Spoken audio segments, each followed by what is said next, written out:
وَإِذَا لَمْ تَأْتِهِمْ بِآيَةٍ قَالُوا لَوْلَا اجْتَبَيْتَهَا قُلْ إِنَّمَا أَتَّبِعُ مَا يُوحَى إِلَيَّ مِنْ رَبِّي هَذَا بَصَائِرُ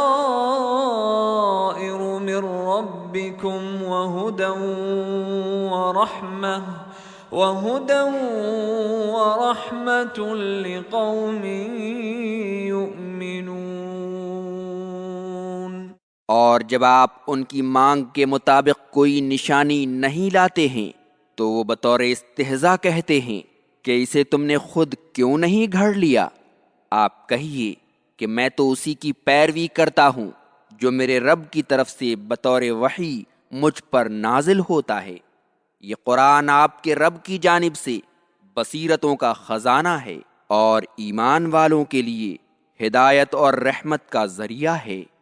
مشرکین کی بہت ساری گمراہیوں میں سے ایک گمراہی یہ بھی تھی کہ وہ وقتاً فوقتاً رسول اللہ صلی اللہ علیہ وسلم سے مخصوص نشانیوں کا مطالبہ کرتے اور مقصود رسول اللہ صلی اللہ علیہ وسلم کو پریشان کرنا اور ان کا مذاق اڑانا ہوتا تھا، ورنہ سب سے عظیم معجزہ قرآن کریم تو رات دن ان کے سامنے اترتا ہی رہتا تھا، اور اس کی آیتیں اہل ایمان کی آنکھیں کھولنے کے لیے کافی تھیں۔ جب مشرکین کسی نشانی کا مطالبہ کرتے اور رسول اللہ صلی اللہ علیہ وسلم اسے ان کے سامنے پیش نہیں کرتے تو بطور استہزاء کہتے کہ تم اسے اپنی طرف سے گھڑ کیوں نہیں لیتے؟ تو اللہ تعالیٰ نے آپ سے فرمایا، آپ کہہ دیجئے کہ میں اللہ کا بندہ اور اس کا رسول ہوں، میں اللہ پر افطرا پردازی نہیں کرتا، مجھے تو بذریعہ وحی جو کچھ بتایا جاتا ہے اسی کی اتباع کرتا ہوں، اور یہ قرآن عظیم تو دل کی آنکھوں کو کھولتا ہے اور اسے بصیرت عطا کرتا ہے اور بھلائی کی طرف رہنمائی کرتا ہے، اور عذاب نار سے بچنے کے لیے اللہ کی رحمت ہے۔ علماء تفسیر لکھتے ہیں یہ آیت دلیل ہے کہ نبی کریم صلی اللہ علیہ وسلم کا ہر قول و فعل وحی الہی کے مطابق ہوتا تھا، اور جب تک اللہ کی طرف سے حکم نہ مل جاتا تھا آپ اپنی طرف سے کچھ بھی نہیں کرتے تھے۔ وَإِذَا قُرِئَ الْقُرْآنُ فَاسْتَمِعُوا لَهُ وَأَنصِتُوا لَعَلَّكُمْ تُرْحَمُونَ۔ اور جب قرآن پڑھا جائے تو اسے غور سے سنو اور خاموش رہو تاکہ تم پر رحم کیا جائے۔ گزشتہ آیت میں قرآن کریم کے فضائل و خصائص بیان کیے گئے کہ یہ کتاب عظیم دل کی آنکھوں کو کھولتی ہے اور اسے بصیرت عطا کرتی ہے اور بھلائی کی طرف رہنمائی کرتی ہے اور عذاب نار سے بچنے کا ذریعہ ہے۔ اسی مناسبت سے یہاں اللہ تعالیٰ نے مسلمانوں کو نصیحت کی کہ جب قرآن کریم کی تلاوت ہو رہی ہو تو اسے غور سے سنو تاکہ اس کے معانی کو سمجھو اور اس میں جو پند و نصائح ہیں ان سے مستفید ہو سکو۔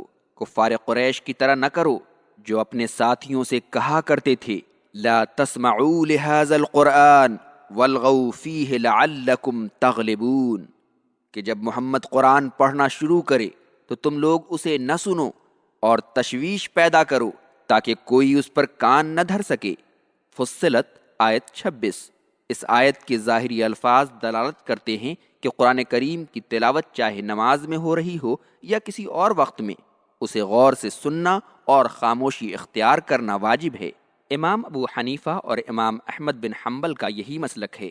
ان حضرات نے اس آیت کے علاوہ صحیح مسلم کی انس، عائشہ اور ابو ہریرہ رضی اللہ عنہم سے مروی حدیث سے بھی استدلال کیا ہے، جس میں آیا ہے کہ امام اس لیے بنایا گیا ہے کہ اس کی اقتدا کی جائے، جب تکبیر کہے تو تکبیر کہو اور جب قرات کرے تو خاموش رہو۔ اور مسند احمد اور کتب سنن میں ابو ہریرہ رضی اللہ عنہ سے مروی دوسری حدیث سے بھی استدلال کیا ہے، جس میں آیا ہے کہ نبی کریم صلی اللہ علیہ وسلم نے سلام پھیرنے کے بعد فرمایا کہ قرآن پڑھنے میں میرے ساتھ کیوں جھگڑا جاتا ہے، یعنی میں بھی پڑھتا ہوں اور تم لوگ بھی پڑھتے ہو۔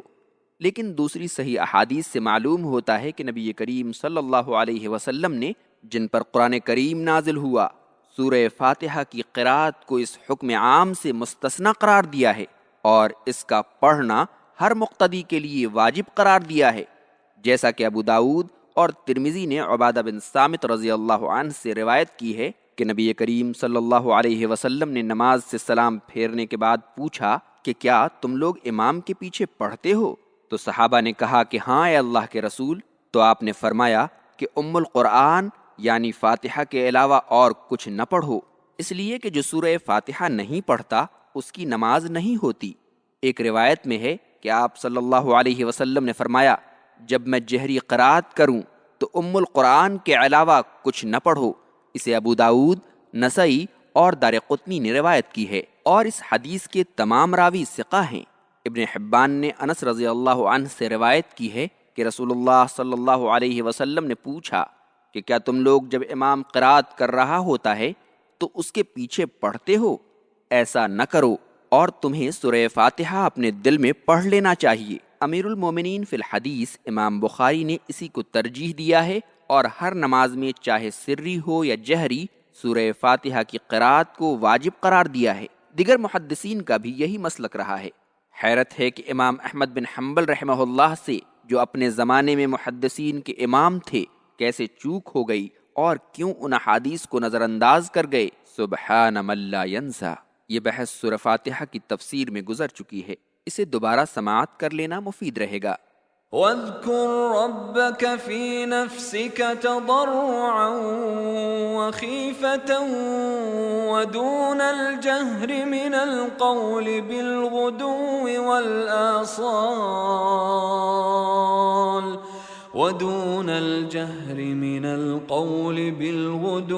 وَالْآصَالِ وَلَا تَكُن مِّنَ الْغَافِلِينَ۔ اور آپ اپنے رب کو صبح و شام عاجزی کے ساتھ اور ڈرتے ہوئے اور بغیر اونچی آواز کے اپنے دل میں یاد کیجیے، اور غافلوں میں سے نہ ہو جائیے۔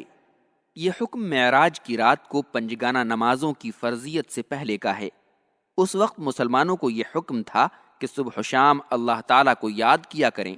نمازوں کی فرضیت کے بعد اس آیت کا حکم عام باقی رہ گیا۔ اگرچہ خطاب نبی کریم صلی اللہ علیہ وسلم کو ہے، لیکن اس میں تمام مسلمان داخل ہیں۔ اس آیت سے ذکر الہی کے یہ آداب مستفاد ہیں۔ نمبر 1، ذکر الہی کی اصل یہ ہے کہ بندہ اپنے رب کو دل سے یاد کرے، یعنی اگر دل غافل ہے اور زبان چل رہی ہے تو اسے ذکر الہی نہیں کہیں گے، اور اللہ کو چپ کے یاد کرے تاکہ ریاکاری کا شبہ نہ ہو اور اخلاص کے زیادہ قریب ہو۔ نمبر 2، اللہ کے حضور خوب گریہ وزاری اختیار کرے اور اپنے گناہوں کا اعتراف کرے۔ نمبر 3، اللہ کا خوف اور اس کی خشیت دل پر طاری ہو کہ عمل کی زندگی میں تقصیر کی وجہ سے کہیں اللہ کی گرفت نہ ہو جائے۔ نمبر 4، آواز اونچی نہ کرے، جیسا کہ صحیحین میں ابو موسیٰ اشعری کی روایت آئی ہے کہ رسول اللہ صلی اللہ علیہ وسلم نے فرمایا، اے لوگو، تم لوگ کسی گونگے اور غائب کو نہیں پکارتے ہو، جس ذات کو تم پکارتے ہو وہ بہت زیادہ سننے والا اور بہت قریب ہے۔ نمبر 5، زبان دل کا ساتھ دے۔ نمبر 6، ذکر الہی صبح و شام ہو۔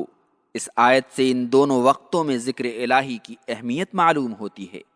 اس کے بعد اللہ تعالیٰ نے مسلمانوں کو نصیحت کی کہ وہ کبھی بھی اللہ کی یاد سے غافل نہ ہوں۔ ان الذين عند ربك لا يستكبرون عن عبادته ويسبحونه وله يسجدون۔ بے شک جو فرشتے آپ کے رب کے پاس ہیں وہ اس کی عبادت سے تکبر کی وجہ سے انکار نہیں کرتے ہیں، اور اس کی پاکی بیان کرتے ہیں اور اس کے لیے سجدہ کرتے رہتے ہیں۔ یہی وہ ذکر الہی ہے جس میں فرشتے رات دن خشوع و خضوع کے ساتھ مشغول رہتے ہیں اور کبھی بھی نہیں تھکتے، اللہ کی تسبیح بیان کرتے ہیں اور اس کے حضور سجدہ کرتے رہتے ہیں۔ اور اس سے مقصود مومنوں کو ترغیب دلانا ہے کہ وہ بھی فرشتوں کی طرح کثرت سے اللہ کو یاد کرتے رہیں، تسبیح و تحلیل میں مشغول رہیں، نماز پڑھیں اور سجدہ کرتے رہیں۔ اس آیت کی تلاوت کے بعد قاری اور غور سے سننے والے دونوں کے لیے قبلہ رخ ہو کر سجدہ کرنا مشروع ہے، اور افضل یہ ہے کہ سجدہ کرنے والا باوضو ہو۔ قرآن کریم میں یہ پہلا سجدہ ہے۔ صحیحین میں عبداللہ بن عمر رضی اللہ عنہما سے مروی ہے کہ رسول اللہ صلی اللہ علیہ وسلم جب غیر حالت نماز میں کوئی سجدے والی صورت پڑھتے تو سجدہ کرتے، اور ہم لوگ بھی سجدہ کرتے، اور ازدحام کی وجہ سے لوگ اپنی پیشانی کے لیے جگہ نہیں پاتے تھے۔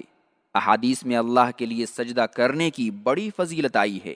امام مسلم نے ثوبان سے روایت کی ہے کہ میں نے رسول اللہ صلی اللہ علیہ وسلم سے پوچھا تو آپ نے فرمایا، اللہ کے لیے کثرت سے سجدہ کیا کرو، اگر اللہ کے لیے ایک سجدہ کرو گے تو اللہ تعالیٰ تمہارا مقام ایک درجہ بلند کرے گا اور ایک گناہ مٹا دے گا۔